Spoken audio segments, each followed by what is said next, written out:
Skip हो जाता उससे।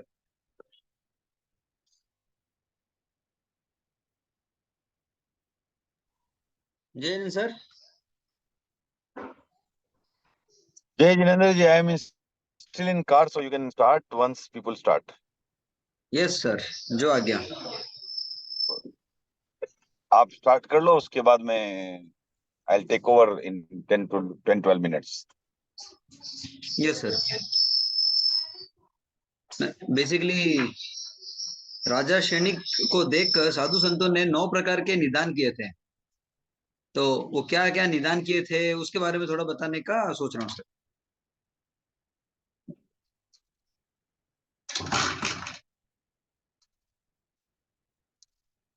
एक बार फॉर्मली थोड़ा स्टार्ट कर लेते हैं भरत। हाँ तो मतलब वो एक मिनट। आराध्य के चरणों में वंदन। हाँ ईपीएफ के प्रभारी मुनि डॉक्टर रजनीश कुमार जी के चरणों में वंदन। कर्नाटक में विराजित चारित्रात्माओं के चरणों में वंदन।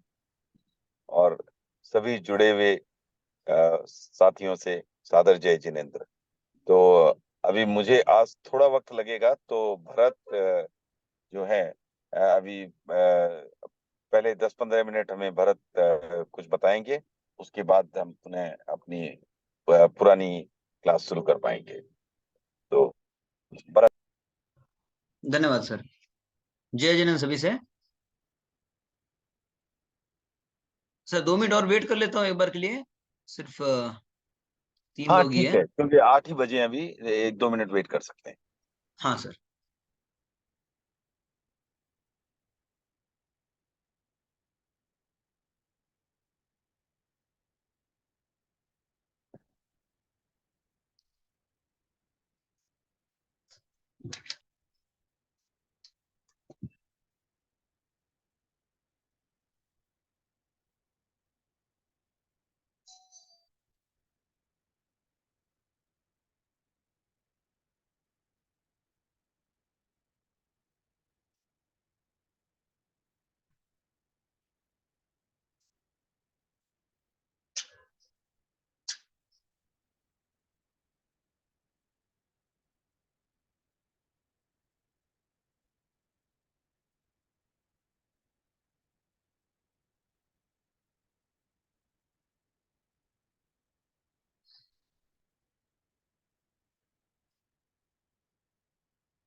जय जिनेन्द्र।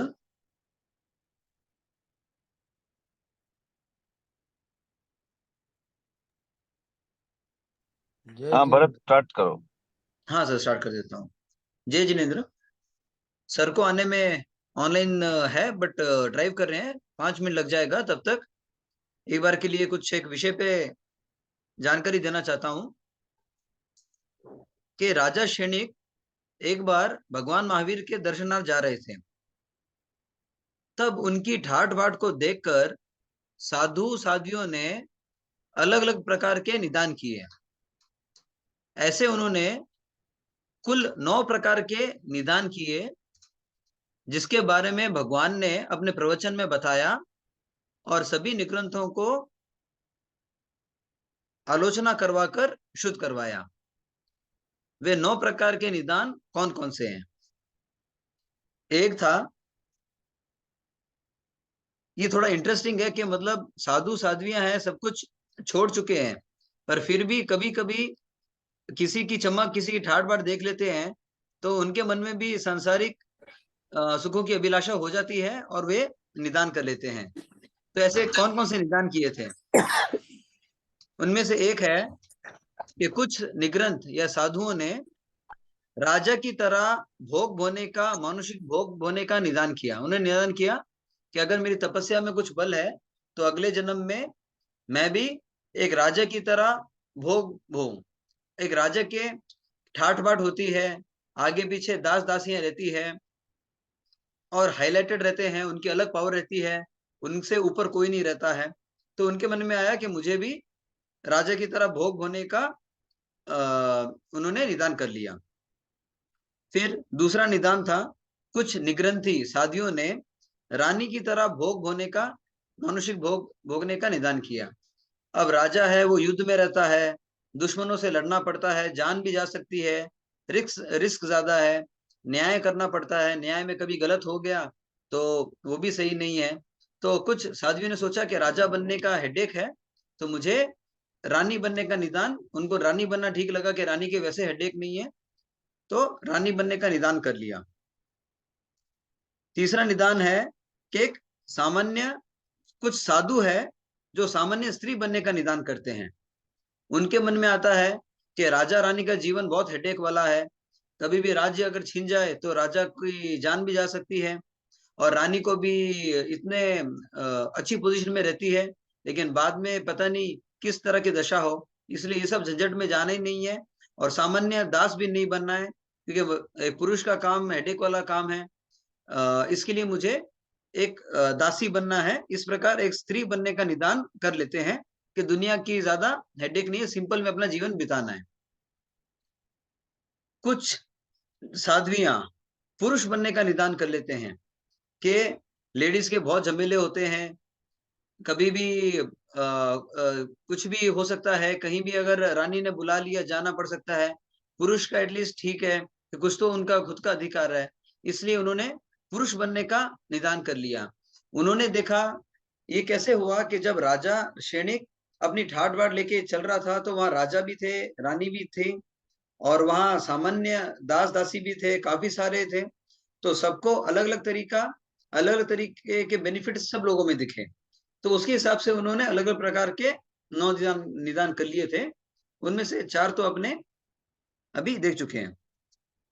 5वां निदान था कि देवता की तरह स्वदेवी का भोग भोगने का निदान। हम लोग जानते हैं कि देवताओं के 2 प्रकार की पत्नियां होती है, एक तो परिगृहीता, एक अपरिगृहीता। परिगृहीता यानी वाइफ हो गई, और अपरिगृहीता यानी कि जो वाइफ नहीं है पर उनके साथ रहती है। तो कुछ कुछ साधुओं ने उनको मनुष्य बनना ठीक नहीं लगा, कि मनुष्य का शरीर जो देवता की कांति होती है उसके सामने कुछ नहीं है। मनुष्य का शरीर जर्जर होता जाता है, पर एक देवता जो होता है वो जन्म से सुंदर होता है, और मरने के 6 महीने पहले तक उसकी कांति और उसकी चमक बनी रहती है। तो उन्होंने देवता बनने का निदान किया और देवता बनकर अपनी स्त्री के साथ समय बिताने का निदान किया। कुछ साधुओं ने देवता बनने का निदान तो किया, पर उन्होंने ऐसा निदान नहीं किया, उन्होंने ऐसा निदान किया कि वह देवता बनकर जो अपरिगृहीता है उनके साथ समय बिताए, उनके साथ सुख भोगे, ऐसा निदान किया। 7वां निदान था कि देवता की तरह दिव्य भोग सेवन का। अब ये जो पति पत्नी वाला सिस्टम है, ये ऑलमोस्ट देवियां वैमानिक देवलोक में दूसरे देवलोक तक उत्पन्न होती है, और उसके ऊपर 8वें देवलोक तक उनको लेके जा सकते हैं। उसके ऊपर जो ग्रैवेक होते हैं, वहां अहम इंद्र होते हैं, वहां देवी सब अहम इंद्र है। जहां तक मुझे ध्यान है देवियां नहीं होती, सिर्फ देवी होते हैं। तो साधुओं को लगा कि 10वें 12वें देवलोक तक जन्म लेने का कोई मतलब नहीं है, इससे अच्छा मैं अहम इंद्र बनूं, ये सब मैं एक साधु बन के ये सब विषय सेवन में क्यों लगूं, और अहम इंद्र बन के एक इंद्र के जो सुख होते हैं वो मैं भोगूं। इस प्रकार का निदान किया। 8वां निदान था कि कुछ साधुओं ने सोचा कि मैं फिर से अगर मेरा जन्म हो तो मैं श्रमणोपासक बनूं। साधु का जीवन बहुत कठिन है, तो मुझे साधु या साध्वी बनना मुश्किल है। तो उन्होंने एक श्रावक बनने का या श्रमणोपासक बनने का निदान किया, जिससे वो एक तरफ धर्माराधना भी कर सकते हैं और दूसरी तरफ सांसारिक जो सुख है वो भी भोग सकते हैं, सांसारिक इच्छाएं पूरे कर सकती हैं। और उसके बाद 9वां निदान था। ये इंटरेस्टिंग है कि 9वां निदान था, उन्होंने सोचा, कुछ साधु साध्वियों ने सोचा कि मुझे दरिद्र कुल में उत्पन्न होना चाहिए, क्योंकि अगर दरिद्र कुल में उत्पन्न होऊंगा तो वहां कष्ट भोगूंगा, वहां कोई सुख नहीं रहेगा, कोई ठाट बाट नहीं रहेगी, लोग धिकारेंगे, कदम कदम पे मेरी बेइज्जती होगी और मेरा मन आ जाएगा कि एक दिन मैं सब छोड़ के मैं साधु बन जाऊं। तो इस प्रकार का भी निदान निग्रंथों ने किया, दरिद्र और छोटे कुल में जन्म लेने का। तो ये 9 प्रकार के निदान राजा श्रेणी के ठाट बाट को देख के, उनके पूरे मंडली को देख के साधु साधु ने किया, जिसके बारे में भगवान ने अपने देशना में बताई थी। और उसके बाद उन सबको किसी भी प्रकार का निदान करने, जो निदान उन्होंने किया है उसकी आलोचना करवाई और बताया कि किसी भी प्रकार का निदान नहीं करना चाहिए, क्योंकि अगर निदान कर लेते हैं तो हम सोचते हैं कि इस प्रकार के, अगर हम सांसारिक सुखों के लिए निदान करते हैं तो ऐसा हो सकता है कि सांसारिक सुख में ही उलझ जाए। इसका प्रमाण ब्रह्मदत्त चक्रवर्ती की स्टोरी से हमको मिलता है। और अगर हम साधु बनने का भी निदान करें तो वो गलत है, क्योंकि साधु बन सकता है पर साधपना रहे या ना रहे उसकी कोई गारंटी नहीं है। इसीलिए किसी भी प्रकार का निदान साधु को नहीं करना चाहिए और अपनी साधना में ही लगे रहना चाहिए। तो ये था एक विषय, और इसका सोर्स है दसाओ आगम। दसाओ आगम में इसके बारे में वर्णन किया गया। ठीक है, इसके बाद में एक और टॉपिक है कि हमारे धर्म संघ में कितने आचार्य हुए हैं, कोई बता पाएगा? 11। 11 सही है। 11वें होगी। एक्टिव करने के लिए बोल रहा हूँ कि ऐसा नहीं हो कि कोई सो जाए। निर्मल सर जितना टैलेंट नहीं है, पर ठीक है, मैनेज कर रहा हूँ, गुरुजी की आज्ञा है। तो 11 आचार्य हैं। तो इनमें से कौन कौन से आचार्य कहाँ कहाँ से हुए हैं? बेसिकली हम लोग राजस्थान के 3 पार्ट मानते हैं ना, कि मारवाड़, मेवाड़ और थली। इसके अंदर कौन कौन से आचार्य हुए हैं और इसके बाहर कौन कौन से आचार्य हुए हैं? जैसे पहले अपने आचार्य थे आचार्य भिक्षु, तो आचार्य भिक्षु कौन से पट्टी के हैं? मारवाड़। मारवाड़, ठीक है। दूसरे आचार्य भारीमल जी?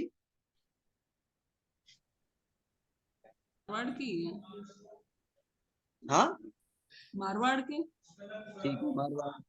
और any other votes?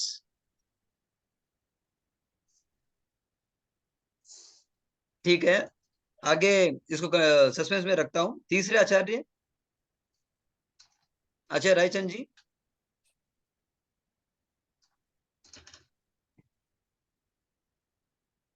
No answers. चौथे आचार्य जयाचार्य? वो रोएट के थे। रोएट इज इन मेवाड़ और मारवाड़। हाँ, रोएट के थे जयाचार्य जी, बट मेवाड़ में है कि मारवाड़ में, I am not sure that. ठीक है। पांचवे आचार्य? Manakgani is from Jaipur I believe. Maghavagani Bidasar के, थली के। थली के, ठीक है। छठे माणगनी? जयपुर के क्या नहीं। डालगणी इज मध्य प्रदेश। हाँ, डालगनी मध्य प्रदेश है। एक सेकंड। ठीक है। आठवें आचार्य कालुगनी? वो छापर थली के। ठीक है। नौवे? वो भी अपने लाडू। लाडलो के, थली के। वो थली के, मारवाड़ की थली है। वो मारवाड़ी बोला जाता है वैसे। ठीक है, इस पे सस्पेंस रखते हैं। 10th? 10 तो अपने तमकोर के थली। ठीक है। और 11th तो थली। वो ठीक है। थली है। तो इसमें मैं बोलता हूँ कि आचार्य 1, 4 और 9 आचार्य भिक्षु, जयाचार्य और आचार्य तुलसी, ये तीनों थे मारवाड़ से। तो वैसे जयाचार्य जो आपने बताया ना, वो मारवाड़ में है। रोहित जो है मारवाड़ के हिसाब से मारवाड़ में आ जाता है, ठीक है। दूसरे और तीसरे आचार्य, ये दो आचार्य ही मेवाड़ से हुए हैं। आचार्य भारीमल जी, आचार्य रायचंद जी, दोनों मेवाड़ से हैं। और 5वें, 8वें, 11वें, 5वें मगवागणी, 8वें डालगणी और 11वें आशीष मार्शम जी, ये तीनों थली से और सब तीनों चूरू से हैं। अब जो आपने बताया सातवें मध्य प्रदेश से हैं, आउट ऑफ राजस्थान, वो सही है। और आचार्य तुलसी है, वो वैसे तो लाडनू है, और काफी लोग वो समझते हैं कि लाडनू अपने थली में आता है, पर लाडनू बेसिकली मारवाड़ में आते हैं। तो आचार्य तुलसी भी मारवाड़ से हैं। और जो छठे आचार्य हैं और 10वें आचार्य है, ये आते हैं ढूंढाट से। जयपुर वाला जो एरिया है उसे ढूंढाट बोलते हैं।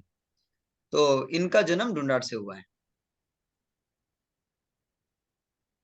तो बेसिकली जो 3 कैटेगरी थी वो 3 नहीं है, 4 है। और 5वीं कैटेगरी है आउट ऑफ राजस्थान, जो कि डालगनी का है, वो मध्य प्रदेश से, आउट ऑफ राजस्थान। तो एक ही आचार्य है जो आउट ऑफ राजस्थान से हुए हैं, और बाकी 10 राजस्थान से संबंधित है। तो दालगनी नेटिव भी वही के थे क्या, मध्य प्रदेश के? डालगनी, हाँ। अपन यहाँ बोला ना, देश में फलानी जगह तो भैया कोई की होनी आगे दालगनी। नहीं, काफी लोग क्या है जिनका रूट्स बहुत पहले से मध्य प्रदेश में है, मतलब काफी लॉन्ग टाइम से है, तो फिर वैसे ही वो, जहां तक मैं जानता हूँ, माना जाता है।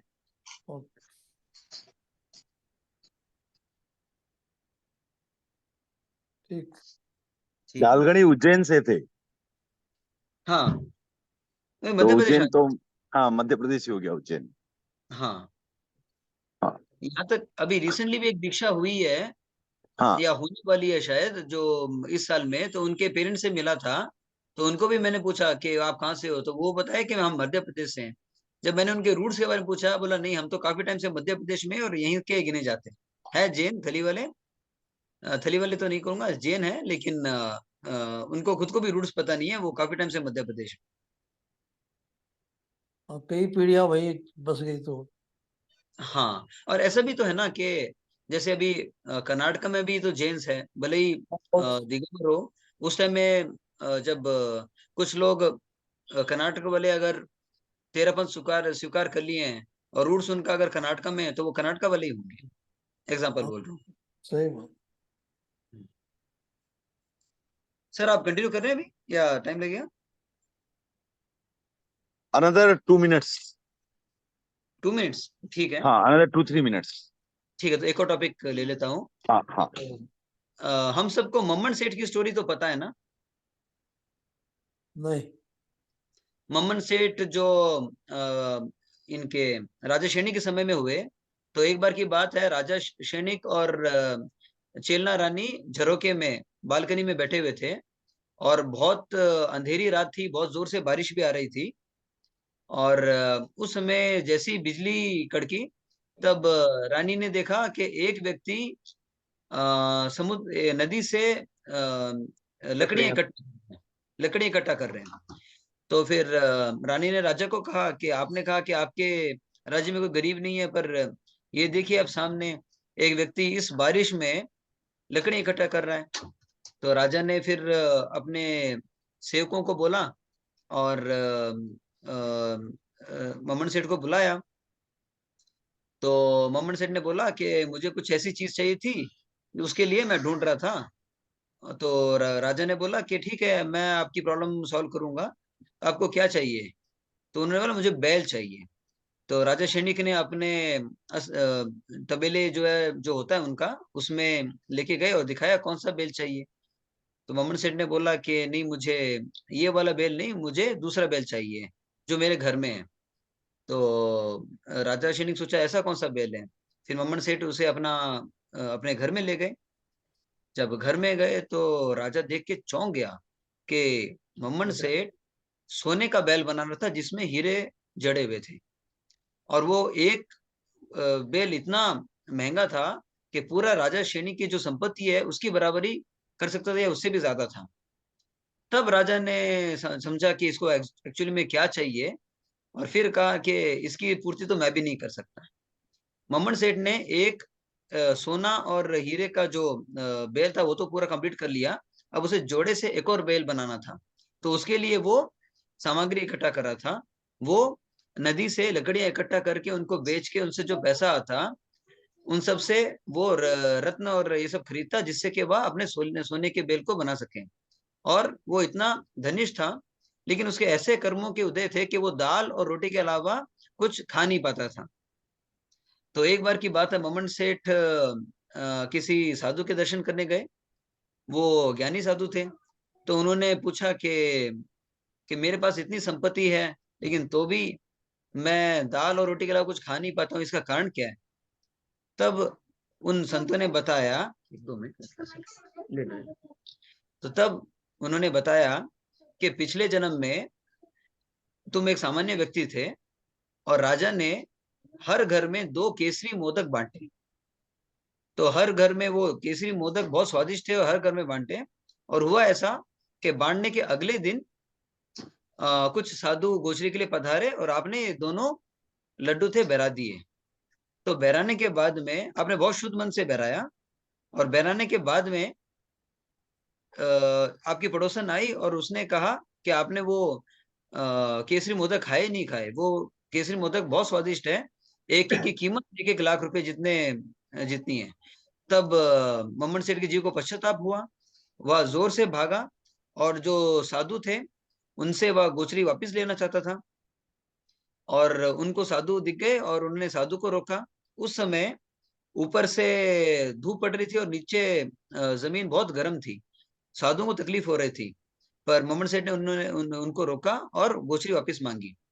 तब साधु ने बोला कि साधु का दिया हुआ दान वापस लिया नहीं करते और ले नहीं सकते। लेकिन मम्मन सेठ नहीं माना और उसने साधु के झोले में हाथ डाला और ऊपर के पात्र में जो 2 लड्डू थे उसमें से एक लड्डू उन्होंने निकाल लिया, निकाल कर उसको खा भी लिया। और कह रहा था कि बहुत अच्छा हुआ मेरे पड़ोसन ने मुझे बोल दिया, नहीं तो ऐसे लड्डू मुझे खाने का मौका कहाँ मिलता।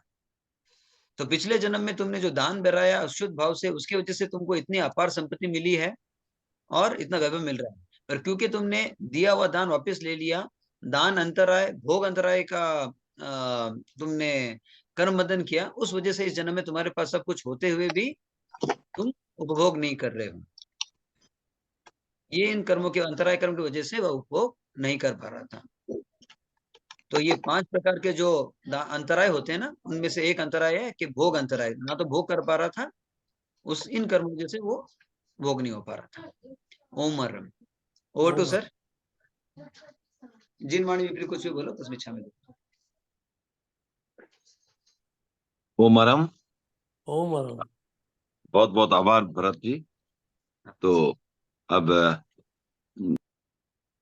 शुरू करते हैं। तो आज थोड़ा हम रिवीजन मोड में रहेंगे, क्योंकि काफी चीजें जो बताई गई उसको टेबल के 1-2 एंट्री हम फिल करने की कोशिश करेंगे, बट मैं चाहूंगा कि हम इंटरेक्टिवली उसको फिल करें।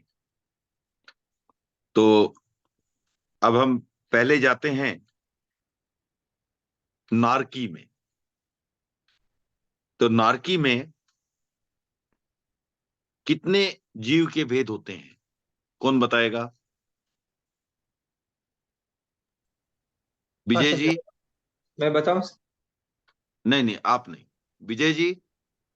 नारकी में कितने अलग अलग भेद? नहीं नहीं, ऐसे नहीं, जीव के कितने भेद थे टोटल, हमने कितने किए थे? जीव में तो कई तरह, कई भेद है, कई 2 नहीं, है, कई 3 हमने है। कितने किए थे जीव के कितने भेद? लता जी, हमने जीव के कितने भेद किए थे? लता जी।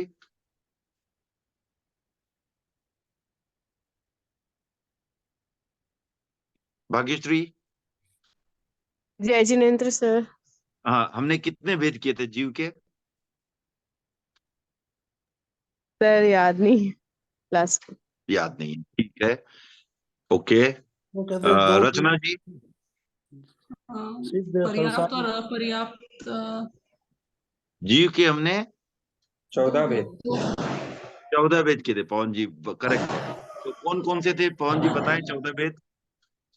14 भेद एकेंद्रिय में सूक्ष्म बादर, अपर्याप्त, पर्याप्त, ये 2 4 हो जाते हैं। फिर विकेंद्रिय के 2 2 2 6 और हो जाते हैं। फिर पंचेंद्रिय के विकेंद्रिय 2 सबको समझ में न भी आए तो हम खोल के बता देते हैं। द्विंद्रिय, त्रिइंद्रिय और चतुरेंद्रिय दोनों के पर्याप्त और अपर्याप्त इस तरह 6 ये हो गए, करेक्ट। हाँ हाँ। हाँ, तो 6 और 4 10। 10 फिर पंचेंद्रिय में असंगी, संगी, असंगी, पर्याप्त, अपर्याप्त, फिर उधर भी अपर्याप्त, पर्याप्त, ऐसे 14 हो हाँ, जाते तो 14 हो गए ना समुच्चम। अब इस बार अब देखते हैं विजय जी, अब ट्राई करेंगे नरक नरक में इसमें से नरक के जीव क्या होते हैं? एकेंद्रिय, द्विंद्रिय, त्रिइंद्रिय, चतुरेंद्रिय या पंचेंद्रिय? विजय जी। हाँ जी। हाँ, हाँ, नरक के क्या क्या होते हैं? एकेंद्रिय होते हैं, द्विंद्रिय होते हैं, त्रिइंद्रिय होते हैं, चतुरेंद्रिय होते हैं, पंचेंद्रिय होते हैं। पंचेंद्रिय। पंचेंद्रिय, ठीक है, ये तो अच्छी बात है। तो अब पंचेंद्रिय में भी संगी होते हैं या असंगी होते हैं? असंगी। नहीं, असंगी नहीं होते हैं, संगी, संगी, राइट, संगी होते संगी। हैं। संगी होते हैं। संगी। नरक में सबके मन होता है तो संगी मन। होते हैं। ओके। अब जहां जो जीव पैदा होगा, पैदा होते समय तो अपर्याप्त ही होता है, राइट। बाद में पर्याप्त होता है। हम्म। तो इसलिए वहां पर जीव के कौन से भेद रहेंगे? खाली संगी पंचेंद्रिय पर्याप्त और संगी अगर करेक्ट ऑर्डर में बोले तो संगी पंचेंद्रिय अपर्याप्त और संगी पंचेंद्रिय पर्याप्त। 2 हो गए। सबको समझ में आ गई बात? 2 हो गए क्या फिर? हाँ, 2 होते हैं। समझ में आ गए ना क्यों होते हैं 2? ठीक। क्लियर हो गई है? ठीक है। नहीं, ठीक, क्लियर। हाँ, अब चलते हैं गुणस्थान। तो नरक में कितने गुणस्थान होते हैं? ओके, लता जी, गुणस्थान कितने होते हैं टोटल?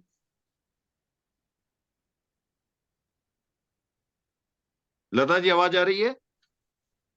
आप म्यूट हैं। हाँ, हाँ, मैं अनम्यूट कर रही थी। हाँ, हाँ, टोटल गुणस्थान 14 है। 14 होते हैं। अब हाँ। नरक में देखा जाए तो क्या नरक में साधु हो सकते हैं? नहीं। नहीं, नहीं। इसका मतलब 6 के ऊपर के शायर तो गायब हो गए, हम्म, ठीक है ना। ठीक है। तो 6 के ऊपर के तो सारे, छठा गुणस्थान साधु का होता है, सबको पता है ना। हाँ। हाँ। तो छठा गुणस्थान अगर साधु का होता तो 6 के ऊपर के सब खत्म। तो अब रहा मामला 1 से 5 के बीच में ही, ठीक है ना। हाँ। अच्छा, अब नरक में क्या श्रावक हो सकते हैं? नहीं। नहीं। नहीं। नहीं। क्यों नहीं हो सकते? व्रत मतलब वो, मतलब हाँ, थोड़ा कोई भी आंशिक व्रत भी नहीं ले सकते इसमें। ठीक है, ठीक है। तो मतलब कि अब 1 से, अब 5 भी गायब हो गया, अब बात रही 1 से 4 तक की, ठीक है। तो नरक में क्या सम्यक भी हो सकते हैं? हो नहीं। सकते हैं। हो सकते हैं। नहीं, सही उत्तर है कि हो सकते हैं। इसका मतलब नरक में 1 2 3 4 ये 4 गुणस्थान संभव है, ठीक है। लता जी, विजय जी, क्लियर हो गई बात? जी। क्लियर हो गए। हाँ, तो नरक में गुणस्थान कितने होते हैं? 4। 4। ओके। अब चलते हैं योग में, ठीक है।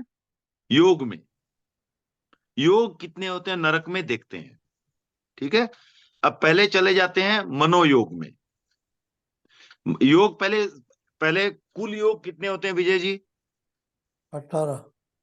नहीं, 18 नहीं योग होते हैं। 15। 4। अ, 4 मन वचन का। भाग्यश्री, 4 कितने योग होते हैं? योग 15। योग 15 होते हैं, सही है। योग 15 होते हैं। अब 15 में क्या क्या होते हैं? 4 मनोयोग, 4 वचन योग और 7 काय योग, करेक्ट है। हम्म, सबको समझ में आ रही है बात? हम्म, ओके। अब नरक के जीव के मन तो होता है, होता है। सारे सारे संगी थे, करेक्ट। संग। हम्म, संगी थे तो मन तो होता है। जब मन होता है तो मनोयोग भी होंगे, ओके। और उनके चारों मनोयोग होते हैं। 4 मनोयोग कौन से? सत्य, असत्य, व्यवहार और मिश्र, ठीक है। पवन जी कुछ बोल रहे हैं? नहीं नहीं, ठीक है, तो चार चार हो गए मनोयोग। अब वचन योग भी उनके होता है या नहीं होता है? आप लोग क्या सोचते हो, विजय जी, लता जी, क्या सोचते हो? वहां के लोग बोल सकते हैं, नरक नरक के जीव बोल सकते हैं या नहीं? बोल सकते हैं। बोल सकते हैं। बोल सकते हैं। बोल सकते हैं मतलब फिर भी बोल भी सकते हैं तो वचन योग है। बोल सकते हैं मतलब वचन योग है। अब वचन योग भी चारों है। वो झूठ सच चारों। भी बोल सकते हैं, झूठ भी बोल सकते हैं, व्यवहार की भी बात करते हैं, और मिश्र भी बोलते हैं, जहाँ सत्य असत्य दोनों है। ठीक है ना? तो 4 और 4 8 तो क्लियर हो गए। क्लियर। 8 तो है ही है। अब चलते हैं काय योग में। ठीक है, ओके। अब नारकी में कौन कौन से काय योग होते हैं ये देखते हैं। ठीक है, तो काय योग क्या थे? 7 काय योग थे। तो औदारिक, औदारिक मिश्र, वैक्रिय, वैक्रिय मिश्र, आहारक, आहारक मिश्र और कार्मण, ये 7 प्रकार के योग थे। क्लियर है सबको? हाँ ठीक। और जिनको थोड़ा कंफ्यूजन है वो जाके पढ़ें वो सातों क्या है फिर से एक बार। अब वहां देखते हैं क्या नरक के जीवों के कौन सा शरीर होता है? वैक्रिय। वैक्रिय शरीर होता है, सही है। तो वैक्रिय शरीर अगर होता है तो उनको औदारिक योग तो नहीं हो सकता। औदारिक का योग हो सकता है क्या? नहीं। नहीं। नहीं हो सकता। ओके, फिर उनके औदारिक मिश्र भी नहीं हो सकता है, क्योंकि जहां औदारिक नहीं है वहां औदारिक मिश्र कहां से होगा? तो ये दो तो आउट हो गए। ठीक। ठीक है, ओके। अगर उनके वैक्रिय वैक्रिय काया है, वैक्रिय शरीर है, तो वैक्रिय काय योग तो हो सकता है, ठीक। और वैक्रिय मिश्र भी होगा, वैक्रिय मिश्र भी होगा। ये दो तो होते हैं। ओके, फिर आहारक, आहारक शरीर किसके होता है? साधु साधु। लब्धिधारी साधु, ऐसा ही बोल सकते हैं ना एक बार के लिए। आहारक लब्धि जिनको है उनको, सिर्फ उन्हीं को होगा। तो माने नरक में तो साधु ही नहीं है, तो आहारक लब्धिधारी साधु कहां से आएंगे? ठीक है, तो आहारक और आहारक मिश्र भी उनको नहीं हो सकते। ठीक। क्लियर हो गई बात? ठीक है। ओके, फिर लास्ट बचा कार्मण का योग। वो होगा ही, सबको ही होगा। जब नया शरीर धारण करता है प्रथम में तो वही होता है। तो इसलिए कितने बचे, कितने? 4 गायब हो गए। कौन कौन से? औदारिक, औदारिक मिश्र, आहारक, आहारक मिश्र। इन 4 को छोड़ करके 11 का योग, 11 योग उनके हो सकते हैं। सही है? करेक्ट। तो नरक में 11 योग होते हैं। ये स्पीड ठीक है या थोड़ा फास्ट चलें? ठीक है। नहीं ठीक। नहीं, ऐसे ही ठीक है सर। ओके, ठीक है। ओके, तो अब नेक्स्ट आता है उपयोग। तो फिर से कोई उपयोग कितने होते हैं? 12। 12। 12। 12। 12, ठीक है। 12 उपयोग में लता जी क्या क्या होते आते हैं? 5 ज्ञान, हाँ, 3 अज्ञान, 4 दर्शन। 4 दर्शन, सही है। ओके, अब पहले जाते हैं हम ज्ञान की तरफ। 5 ज्ञान है, ठीक है ना? हाँ। तो पहले तो ज्ञान किसको होता है? जो सम्यक्त्वी हो। सम्यक्त्वी नहीं है तो ज्ञान नहीं कहलाता है, राइट? करेक्ट। ओके, सम्यक्त्वी ना हो तो अज्ञान कहलाता है। ओके, तो ज्ञान में वहां सम्यक्त्वी तो नरक में हो सकते हैं, हमने देखा, क्योंकि चौथा गुणस्थान है वहां। ठीक है ना? चौथा गुणस्थान तो है वहां, इसका मतलब वहां ज्ञान हो सकता है। ओके, तो अब देखते हैं कौन कौन से ज्ञान हो सकते हैं। क्या वहां मति ज्ञान होता है? होगा हो सम्यक सकता हाँ होगा। मति ज्ञान तो होगा, होगा। और श्रुत ज्ञान भी होगा। अवधि तो ज्ञान भी 2 होगा। तो हो गए। अवधि ज्ञान तो सबको होता ही है वहां, माने या तो अवधि ज्ञान या विभंग ज्ञान, जो भी सम्यक्त्वी है उसको अवधि ज्ञान होगा। नरक में सबको ही होता है, ठीक है ना? तो ये 3 ज्ञान तो हो गए। मन प्रयोग ज्ञान होगा क्या? नहीं होगा। नहीं नहीं हो क्यों? उसको संयमी को ही होता है। हाँ, वो सिर्फ साधु को ही हो सकता है, इसलिए मन प्रयोग ज्ञान नहीं होगा। और केवल ज्ञान होने का तो प्रश्न ही नहीं उठता है। वो तो कहाँ 12वें गुणस्थान की बात 13वें मेरे में रूम में होगा, रख लेंगे। तो वहां चौथे गुणस्थान के ऊपर नहीं है, तो 13वां याद गुणस्थान कहाँ? है, इस पर रख। तो इसलिए वहां ज्ञान 3 प्रकार के हो सकते हैं। अब अज्ञान देखते हैं। अज्ञान मतीय ज्ञान हो सकता है, श्रुत ज्ञान हो सकता है, विभंग ज्ञान भी हो सकता है। हो तो सकता तीनों अज्ञान हो सकते हैं। तो 3 3 6 हो गए अभी तक उपयोग। फिर चलते हैं दर्शन की तरफ। 4 दर्शन होते हैं, तो वहां पर चक्षु दर्शन हो सकता है, होगा, क्योंकि सबके पंचेंद्रिय है तो चक्षु है ही है। अचक्षु दर्शन वो भी होता है, क्योंकि बाकी 4 इंद्रियों से अचक्षु दर्शन होता है। अवधि दर्शन वो भी है, सबको है, राइट, क्योंकि नरक में अवधि ज्ञान तो होता ही है, नरक और देव में सबको होता है। और फिर वह केवल दर्शन वो नहीं हो सकता, क्योंकि वो 13वें गुणस्थान में ही होगा। तो इसलिए 3 दर्शन होंगे। तो टोटल कितने हो गए? 3 + 3 + 3 9। तो वहां पर 9 उपयोग होते हैं। और 3 उपयोग जो 3 उपयोग नहीं होते हैं वो क्या है? मन प्रयोग ज्ञान, केवल ज्ञान और केवल दर्शन। ये 3 को छोड़ करके 9 उपयोग वहां पर होते हैं। ठीक है, अभी तक क्लियर सबको? हाँ विजय ठीक। जी, लता जी, क्लियर। ओके। अब नेक्स्ट आता है कि उनमें लेस्या कितनी होती है। ओके, तो नरक में सिर्फ अशुभ लेस्याएं होती है। टोटल लेस्या तो 6 होती है, नरक में सिर्फ अशुभ लेस्या होती है। तो प्रथम 3 जो लेस्याएं हैं, कृष्ण, नील और कापोत, वो अशुभ हैं, और नरक में सिर्फ वही लेस्याएं होती है। ठीक है, ठीक। ओके। ओके। तो ये हो गया। अब आते हैं वहां पर भाव। भाव कौन कौन से होते हैं वहां पर? भाव कितने होते हैं पहले बताएं, विजय जी बताएं, भाव कितने होते हैं?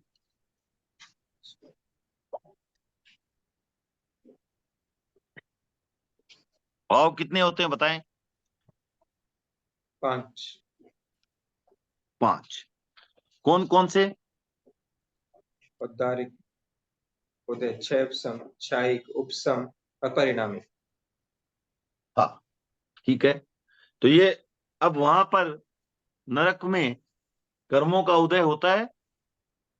होता है होता है। वो तो उदय ही है। होता है। अगर कर्मों का उदय होता है तो उदयिक भाव होगा, होगा। राइट। इसी तरह वहां पर सब कुछ होता है, तो इसका मतलब वहां पर 5 भाव है।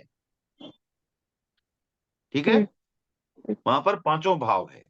ओके, आत्मा कितनी है वहां पर? आत्मा कितनी होती है? आत्मा 8 8। 8 होती है, बट वहाँ हाँ, चारित्र नहीं होता है। हाँ, ओके। कौन कौन सी होती है पवन जी? आत्मा 8 आत्माएं, 8 आत्माएं, हाँ, द्रव्य आत्मा, हाँ, एक मिनट, कषाय, धीरे जाएंगे, थोड़ा धीरे जाएंगे। तो द्रव्य आत्मा, द्रव्य आत्मा क्या हुई? द्रव्य जो मूल आत्मा है उसको द्रव्य जो कहते मूल आत्मा के, जो आपके क्या बोल सकते हैं उसको, हैं। जीव असंख्य जीव प्रदेशों का जीव प्रदेशों का जो समूह है, तो जो जीव हम्म, प्रदेश उसमें लगे हुए हैं वो हो गए, वो हो गई द्रव्य आत्मा। हाँ, ठीक है, हाँ। द्रव्य आत्मा शुद्ध आत्मा हो गई ना।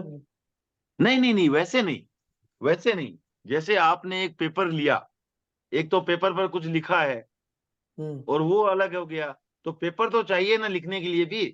तो ये वो जो ब्लैंक। पेपर है मेन, तो जो मूल जो जिनसे आत्मा बनी हुई है, जो जीव प्रदेश, वो हो गया द्रव्य आत्मा। जो जीव प्रदेशों का समूह है वो द्रव्य आत्मा। वो ब्लैंक है। अगर बाकी बाकी सबसे हट जाए, बाकी चीजों से अलग रहे, तब वो शुद्ध होती है। या शुद्ध नहीं है, शुद्ध का रूप नहीं है। जो आत्मा का जो द्रव्य रूप है उसका नाम हुआ द्रव्य आत्मा। क्लियर ठीक। हो गई बात? हाँ ठीक। ठीक है ना। अब उसके ऊपर कुछ लगा हुआ है नहीं लगा हुआ वो अलग बात है, मलिनता है नहीं है वो अलग बात है। लेकिन जो जो द्रव्य था वो हो गई द्रव्य आत्मा। तो द्रव्य आत्मा तो सब में रहेगी, सब जीव में ही रहेगी। ओके, हाँ उसके बाद कषाय हो गया, कसाय कषाय आत्मा। तो कसाय भी रहेगा ही, माने नरक में तो कसाय है, तो कसाय है। आत्मा भी है। हाँ, और योग आत्मा, योग आत्मा, तो नरक में योग तो है। अभी अभी हमने देखा कि कितने 11 योग थे, तो योग आत्मा भी है। हाँ, फिर उपयोग आत्मा, उपयोग आत्मा, हमने देखा वहां 9 उपयोग भी थे, तो उपयोग आत्मा भी है। फिर ज्ञान आत्मा, क्योंकि समय ज्ञान आत्मा। अब ज्ञान आत्मा थोड़ा समझना है, ज्ञान आत्मा है या नहीं वो देखना है। ज्ञान आत्मा नरक के सब जीवों में नहीं होगी, नहीं, वो तो लेकिन समुद्री में। लेकिन कुछ जीव सम्यक्त्वी थे, हम्म, सम्यक्त्वी नरक में सम्यक्त्वी रह सकते हैं, अर्थात नरक में ज्ञान आत्मा भी हो सकती है। फिर क्या था? दर्शन, दर्शन आत्मा। अब दर्शन आत्मा जो है, वो दर्शन का अर्थ यहाँ पर वो जो उपयोग में दर्शन आता है वो नहीं है। यहाँ दर्शन का अर्थ होता है दृष्टि, मिथ्या दृष्टि, सम्यक दृष्टि जो होते हैं वो। तो दर्शन आत्मा भी है ही है। दर्शन आत्मा हर जीव में है, चाहे कोई सा भी दर्शन हो, मिथ्या दर्शन हो, सम्यक दर्शन हो, मिश्र दर्शन हो, दर्शन आत्मा तो है। तो दर्शन आत्मा हो गई, तो 6 तो आत्माएं हैं। 7वीं वीर्य आत्मा, वीर्य आत्मा, वो चारित्र भी आत्मा। है। 7वीं चारित्र आत्मा है वैसे। हाँ, लेकिन इधर नारकी में हाँ, नहीं नहीं नहीं, वैसे नहीं, मैं सब लिस्ट कर रहे थे हम लोग। तो चारित्र आत्मा वो वहां नहीं है, क्योंकि नहीं, चारित्र आत्मा सिर्फ 6ठे गुणस्थान और उसके ऊपर है, राइट। तो यहाँ पर चारित्र आत्मा नहीं है। ओके, फिर हो गया 8 आत्मा। 8वां हो गया वीर्य आत्मा। वो वहां पर भी है, क्योंकि शक्ति तो सभी आत्माओं में है, लब्धि सभी आत्माओं में है। तो 8 में से 7 आत्माएं वहां पर है। अब इसमें किसी को कोई डाउट है?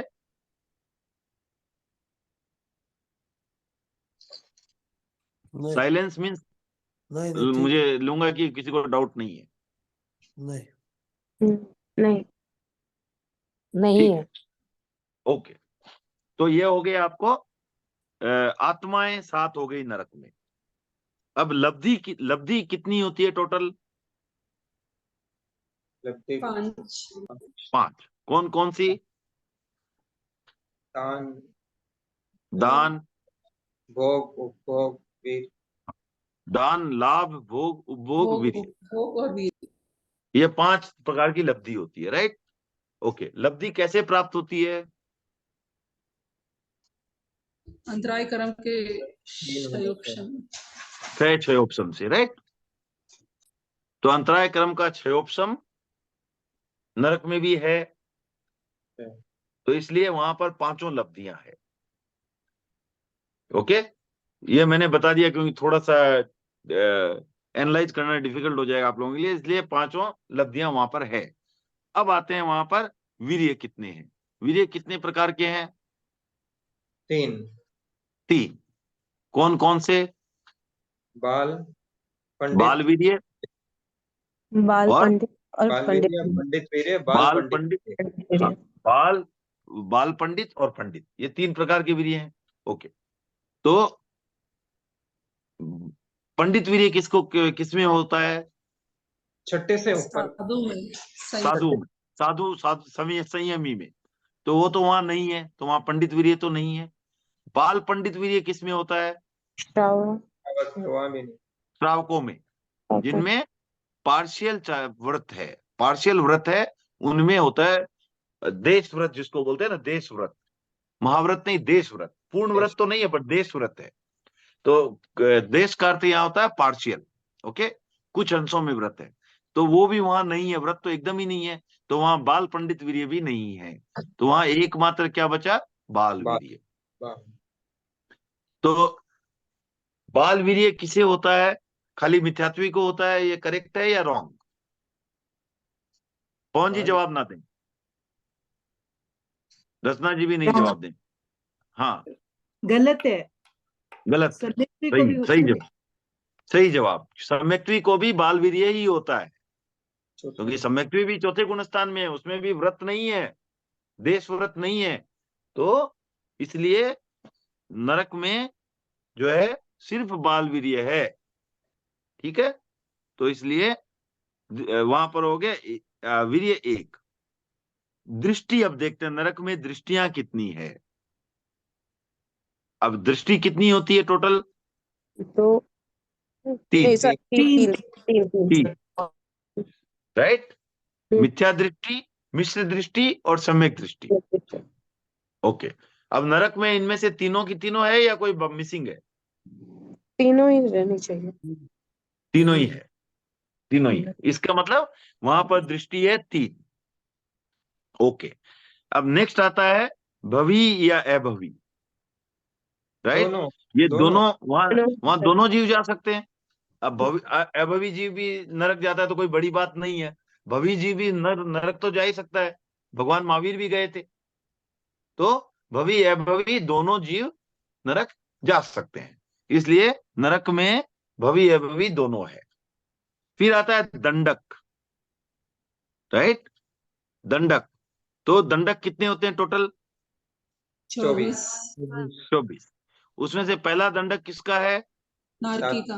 नारकी का। दंडक, दंडक वो हो गया जहां पर हम दंड झेल रहे हैं, एक तरह से कह सकते हैं। हमारी जेल जो है, जेल क्यों है? क्योंकि हमें मुक्त नहीं होने दे रही है, हमें मोक्ष नहीं जाने दे रही। मोक्ष हो गया मुक्त, और यहाँ पर हम सजा काट रहे हैं एक तरह से। तो जिस क्षेत्र में सजा काटते हैं उसे दंडक कहते हैं। तो ये नारकी का दंडक। तो यहाँ पर तो सिर्फ सिर्फ एक ही दंडक है, नारकी का ही दंडक है सिर्फ। एक ही पहला। इसलिए वहां पर दंडक हो गया एक, कौन सा? नारकी का दंडक, प्रथम दंडक। उसके बाद लास्ट जो एनालिसिस का आता है इसमें, पक्ष कौन सा है? तो 2 पक्ष होते हैं, कृष्ण दोनों पक्ष और शुक्ल पक्ष। तो शुक्ल पक्ष क्या हुआ? जिस जीव के संसार का परिभ्रमण, अर्थात संसार का परिभ्रमण का एक निश्चित सीमा हो गई है। कितना? अर्ध पुद्गल परावर्तन के अंदर।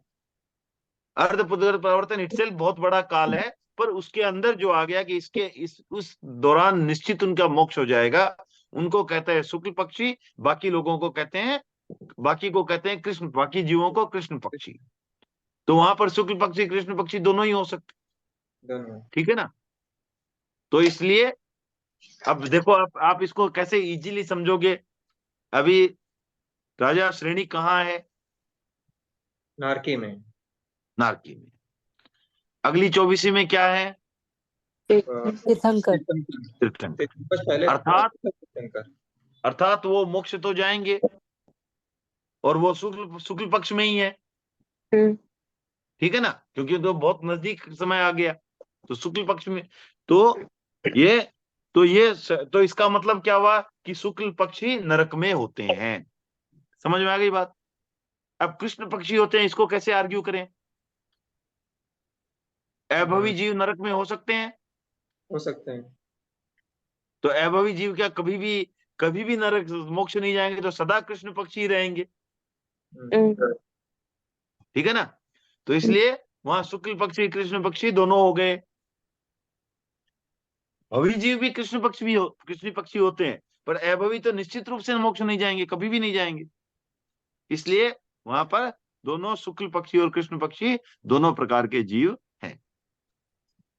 तो इसलिए इस तरह हमने अभी जो चर्चा की टेबल का, की एक एंट्री की है हमने। तो इतनी स्पीड से तो हम नहीं जा पाएंगे हमेशा, लेकिन आज ये थोड़ा क्या कि जैसे जैसे आगे बढ़ेंगे हम स्पीड बढ़ाते रहेंगे, क्योंकि अभी ये सबको साथ में लेके भी चलना है। इसलिए 1-2 को ऐसे स्लो जाएंगे, उसके बाद हम थोड़ी थोड़ी स्पीड बढ़ाते रहेंगे। तो अब सेकंड में हम 10-15% स्पीड बढ़ाने की कोशिश करते हैं, ठीक है? अब त्रियंश में आते हैं। ओके, अब त्रियंश में जीव कितने, ये हमें देखना है। विजय जी आपके साथ एनालिसिस करेंगे इसकी, ठीक है? बताइए तैयार हैं आप? बताइए। हमें आपका चेहरा ही नहीं दिख रहा है विजय जी। चेहरा तो दिखा दे। हाँ, दिखाएंगे तब और आनंद आएगा ना। हाँ, अभी ये मुस्कुराहट के साथ आप बताएं।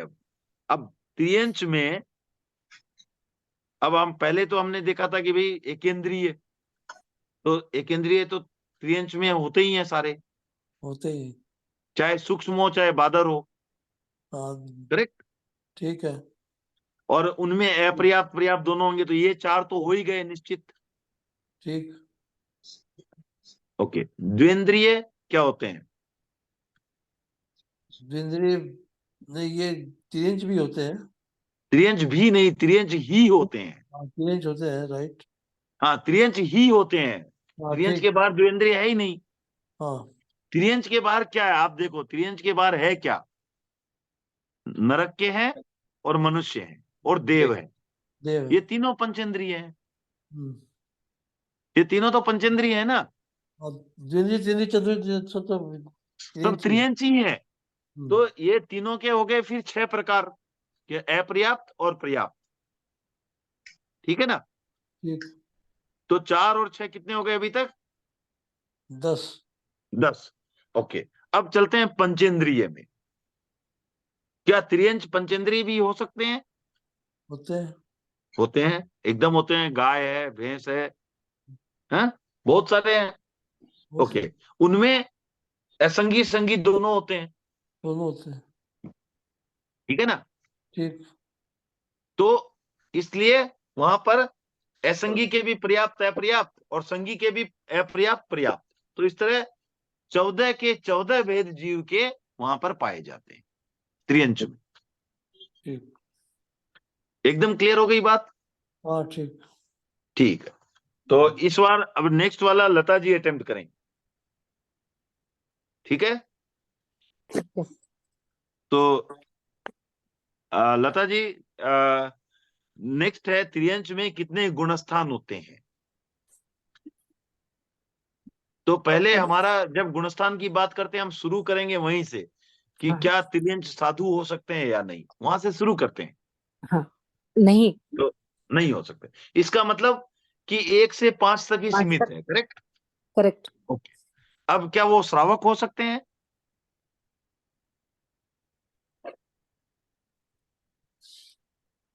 नहीं।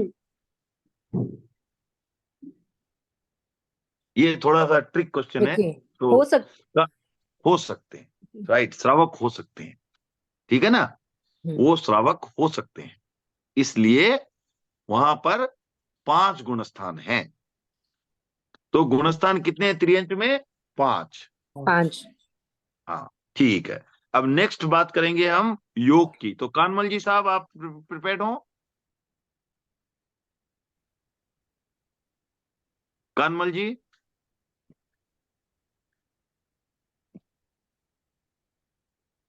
ठीक है। भाग्यश्री?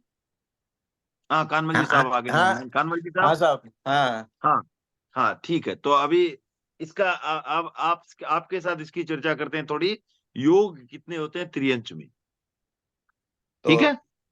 हाँ, तो टोटल योग कितने हुए थे हमारे? 15। 15। ओके, अब 15 हो गए। तो अब त्रियंच में मनोयोग तो होता है, हाँ, मनोयोग होता है। क्योंकि संगी पंचेंद्रिय है। बाकी में तो हाँ नहीं है, पर संगी पंचेंद्रिय में तो है। और चारों मनोयोग होते हैं। हाँ, चारों होते हैं। ओके, वचन योग भी ऐसे ही चारों होते हैं। हाँ, वचन योग भी चारों ही होते हैं। ओके, तो 8 तो हो गए। हाँ जी। अब चलते हैं इसमें खाली अपने किसमें, जो काय काय योग। योग है उसमें। हाँ, तो क्या उनके औदारिक काय योग होता है? हाँ, औदारिक औदारिक काय योग होता है। औदारिक तो साधारण है, उनके लिए औदारिक होना ही शरीर है चाहिए। उनके। हाँ, और औदारिक मिश्र भी होता है फिर। औदारिक मिश्र भी होता है। ओके, अब वैक्रिय होता है क्या? हाँ, वक्रीय भी हो सकता है इनके। एक तो लब्धि की वजह से हो सकता है, और वायु काय में भी होता है। ठीक है, वो लब्धि की वजह से मान लेते हैं अभी। तो चलो, वो हो गया, लब्धि की वजह से हो रहा है तो हो गया। वैक्रिय भी होता है, फिर हाँ, वक्रीय वैक्रिय भी होगा। मिश्र भी होगा। वैक्रिय मिश्र भी हाँ, होगा। ओके, और आहारक? आहरक नहीं हो सकता। आहरक तो मुनि के ही हो सकता है, साधु। हाँ, वो लब्धिधारी मुनि के हो सकता है सिर्फ, तो हाँ, आहारक नहीं हो लब्धधारी की सकता। बस। हाँ, तो आहारक नहीं होगा, आहारक मिश्र नहीं होगा। हाँ, दोनों नहीं होंगे। दोनों नहीं होंगे, तो दो तो आउट हो गए 15 में से। 12 ऑन थे, 2 ऑफ है। अब लास्ट वाला कार्बन का योग, वो सबके होता ही है। कारण तो रहेगा ही रहेगा वो तो। रहेगा ही रहेगा। तो इसलिए वहां पर ते, 13 योग होते 13 हैं। 13 योग हो गए। ठीक है ना? हाँ ओके, जी। अब चलते हैं उसमें फिर हम एक और आप एनालाइज कर लो उपयोग का। तो हाँ, तो उपयोग होते हैं उपयोग 12। इसमें। हाँ, हाँ 12 उपयोग है इसमें से। हाँ केवल ज्ञान, केवल दर्शन और मन पर्यव। तीन नहीं हाँ, तीन नहीं हो सकते, नहीं होंगे। तीन नहीं होंगे। सबको क्लियर है ये बात? क्योंकि ये तीन के लिए जो मन प्रयोग ज्ञान है उसके लिए मिनिमम रहता है साधु होना चाहिए, और केवल ज्ञान और केवल दर्शन के लिए तो उससे भी बहुत ऊपर है। हाँ वो तो ठीक है ना? इसलिए ये तीन नहीं होंगे, बाकी के 9 उपयोग होंगे। नो उपयोग होंगे इसके। हाँ, ठीक है, सबको क्लियर है ये बात? तो इसलिए अब हो गए हमारे, हमने योग और उपयोग भी ये कर लिए। ओके, अब इस बार थोड़ी भरत जी को लाते हैं लाइमलाइट में, बहुत देर से शांत हैं। तो भरत जी अब चलते हैं लेशिया की तरफ। तो त्रियंच में कौन सी लेशियाएं हो सकती है? श्रावक है तो 6 की 6 लेशियां से। 6 की 6 लेशिया हो सकते हैं, बहुत सुंदर जवाब। वहां पर अशुभ शुभ दोनों लेशियाएं होती है, और 6 की 6 लेशियाएं वहां पर हो सकती है। ठीक है ना? ओके, फिर आते हैं पवन जी। उन्होंने वीडियो ऑफ कर लिया, तो फिर से ऑन करवा लेते हैं एक बार उनका सर भी। हाँ, somebody is waiting, कोई किसी को अच्छा, ड्रॉप ठीक है, करना है, ओके तो वेट ओके, कर नो रहे हैं। प्रॉब्लम। मैं सुनता रहूंगा सर थोड़ा। हाँ, no no no no problem, no problem. तो ओके। भाव कितने हो सकते हैं वहां पर? एक जवाब दे दीजिए, उसके बाद आप फिर से वेट कीजिए। औदारिक भाव तो होगा, परिणामिक भी होगा, हाँ, क्षयोपशम भी होगा, क्षायिक भी होगा, उपशम भी होगा। उपशम भी होगा, पांचों भाव हाँ, होंगे। पांचों भाव होंगे, तो यहाँ भी ये पांचों भाव होंगे। ठीक, तो ये हमने त्रियंच में देख लिया, पांचों भाव भी है।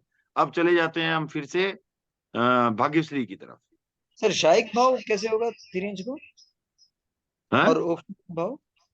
कुछ अगर सम्यक्त्वी है, उपशम शायद ठीक है। शायिक सम्यक्त्वी है। बताऊं, अगर साइक सम्यक से पहले आयुष्य बांध ले और वो हाँ तिरिंच योगलिक में जाए, पहले आयुष्य बांध लिया तो वो साइक हाँ सम्यक जा सकता है। हाँ हाँ, और वो उपशम नरक में ही जा सम्यक सकता है, तो त्रियंच में क्यों नहीं जा सकता? उपशम सम्यक मिल सकती है हाँ वहां पे, हाँ और क्षयोपशम सम्यक भी मिल सकती है। ठीक है हाँ, सर। नहीं सम्यक्त की बात नहीं है, वो सम्यक्त तो हाँ, ठीक है। वही भाव होता है, हाँ, क्षयोपशम भाव सम्यक तो होंगे ही होंगे। हाँ, हाँ, तो भाव तो होंगे। उपशम सम्यक होगी तब उपशम भाव होगा। हाँ हाँ हाँ, ठीक है तो सर। भाव तो वहां पर होंगे। ठीक है ना? ओके, फिर चलते हैं आत्मा। तो भाग्यश्री, हाँ सर। हाँ, आत्माएं कितनी बताई गई थी? आत्मा 8। 8। भारत म्यूट। हाँ, म्यूट 8। है। हाँ, तो अब उसमें से वहां पर कौन सी आत्मा नहीं होगी, अब सोचो। तो द्रव्य कषाय होगी, योग भी होगी। देखो सिंपल सा है, बाकी 7 आत्मा तो होगी होगी, एक चारित्र आत्मा नहीं होगी। नहीं होगी, हाँ हाँ। चारित्र आत्मा नहीं हो सकती, क्यों? क्योंकि वो साधु वहां नहीं हो सकते, त्रियंश अच्छा। साधु नहीं हो सकता, और चारित्र आत्मा सिर्फ साधु में होती है, इसलिए नहीं हो सकती। ठीक है, हाँ सर। तो यह 7 आत्मा हो गई। ओके, फिर चलते हैं रचना। हाँ लब्धि सर, कितनी हो सकती है वहां पर? लब्धि 500 हो सकती है सर। 5 हो सकती है, सही जवाब। ओके, अब फिर चलते हैं कानमल जी की तरफ, चलते हैं फिर से एक बार। तो कानमल जी साहब, वहां पर वीर्य कितने हो सकते हैं? वीर्य 2 हो सकते हैं, खाली पंडित वीर्य नहीं होगा वहाँ। खाली पंडित वीर्य नहीं होगा, बिल्कुल सही जवाब, क्योंकि साधु नहीं हो सकते। हाँ, श्रावक साधु तो हो नहीं ही हो सकते सकते। हैं, जहां श्रावक हो गए बाल वीर्य, बाल पंडित वीर्य भी हो गया। बाल वीर्य तो था हाँ, ही, बाल पंडित वीर्य भी आ गया, तो 2 वीर्य हो सकते। ओके, दृष्टि कितनी हो सकती है वहां पर विजय जी? दृष्टि तो सम्यक होगी, सम्यक दृष्टि होगी क्या, नहीं होगी? होगी, क्योंकि समय दृष्टि क्यों नहीं होगी? श्राव, एक मिनट, वहां हमने, सम्यक दृष्टि। 1 मिनट इसकी थोड़ी चर्चा करते हैं। आप ये डाउट भी नहीं आना चाहिए नेक्स्ट टाइम से, क्योंकि वहां पर हमने कहा श्रावक हो सकते हैं, करेक्ट? तो सम्यक दृष्टि श्रावक, जब सम्यक दृष्टि नहीं होगा तो वो श्रावक होगा ही नहीं, क्योंकि श्रावक है 5वें गुण स्थान में, सम्यक दृष्टि बन गया 4थे में ही। तो अगर ये आप, तो इसका मतलब क्या हुआ कि तीनों अगर कोई श्रावक है तो वो निश्चय सम्यक दृष्टि तो है ही है। सम्यक दृष्टि। तो सम्यक दृष्टि है, मिथ्या दृष्टि भी होते हैं और मिश्र दृष्टि भी होते हैं, तो वहां पर दृष्टियां तीनों है। ओके, फिर भवी अभवी,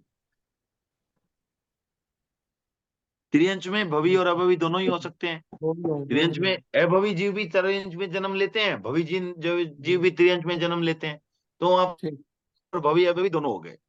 ओके, फिर दंडक कितने होते हैं वहां पर? दंडक तो 4, 3 इंच के 4 हो गए। नहीं, 3 वहां इंच का पर 1। नहीं, त्रियंच के, देखो त्रियंच के दंडक, इसमें टोटल आपको पहले ये देखेंगे, एकेंद्रीय हाँ, एक के, चतुरेंद्रीय। एकेंद्रीय क्या हो गए? स्थावर जीव होते हैं।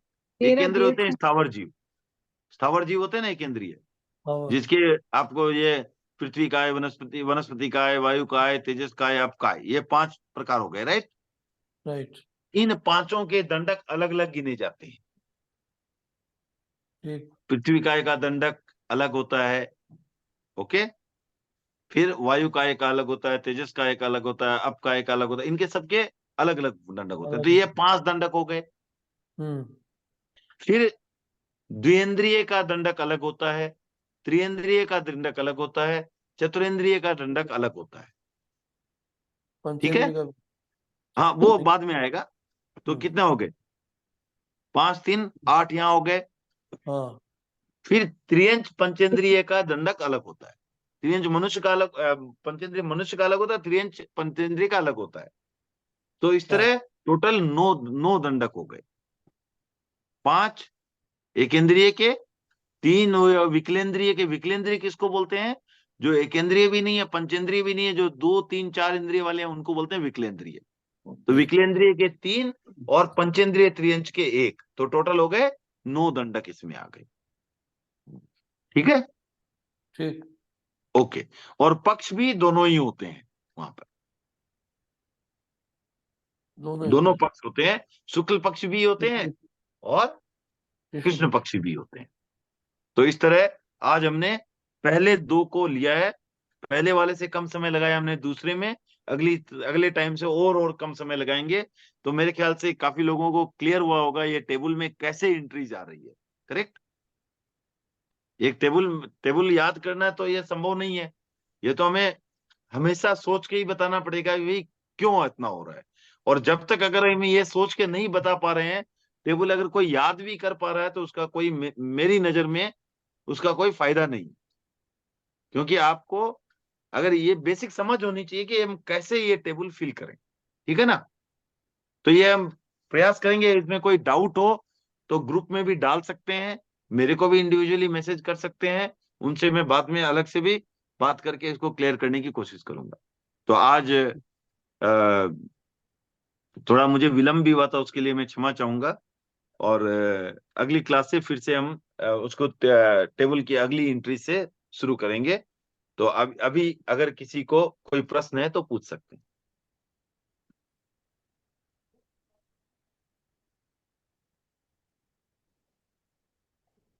तो आज सबको आनंद तो आया ना फिल करने में? अच्छा। हाँ, टेंशन थोड़ा कम हुआ? जिनको लग रहा था अभी भी बहुत भारी चीज है उनको भी? नहीं, कुछ क्लियर होता है, लेकिन अब उसका इन सबको ठीक से ध्यान में रखना पड़ेगा। हाँ, तो वो तो धीरे धीरे रखना पड़ेगा। बात क्लियर हो रही है। हाँ, लेकिन ऐसा सिर के ऊपर कंसेप्ट से तो नहीं जा रहा ना अभी?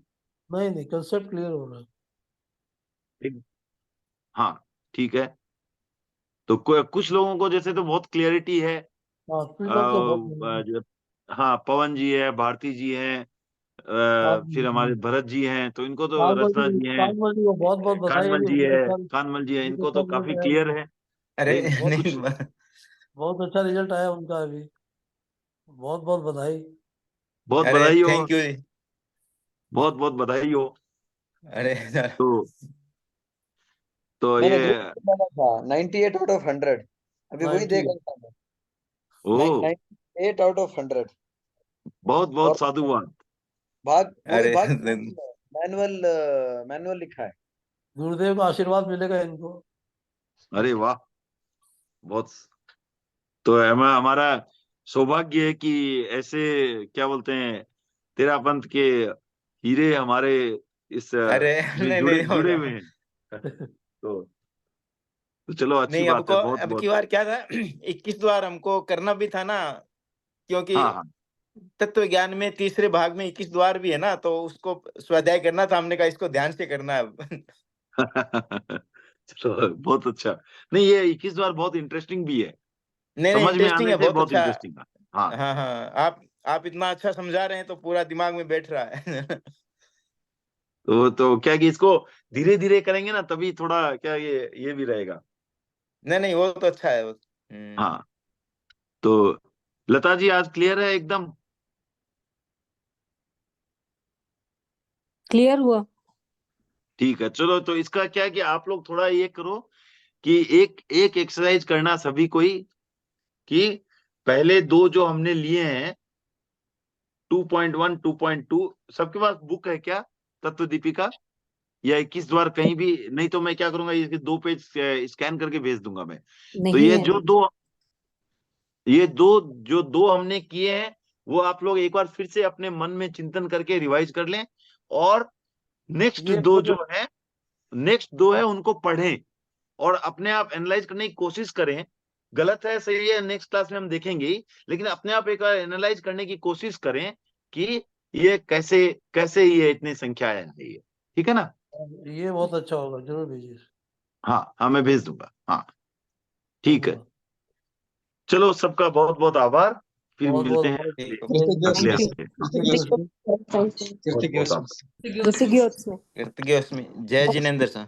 जय जिनेन्द्र सर, जय जिनेन्द्र।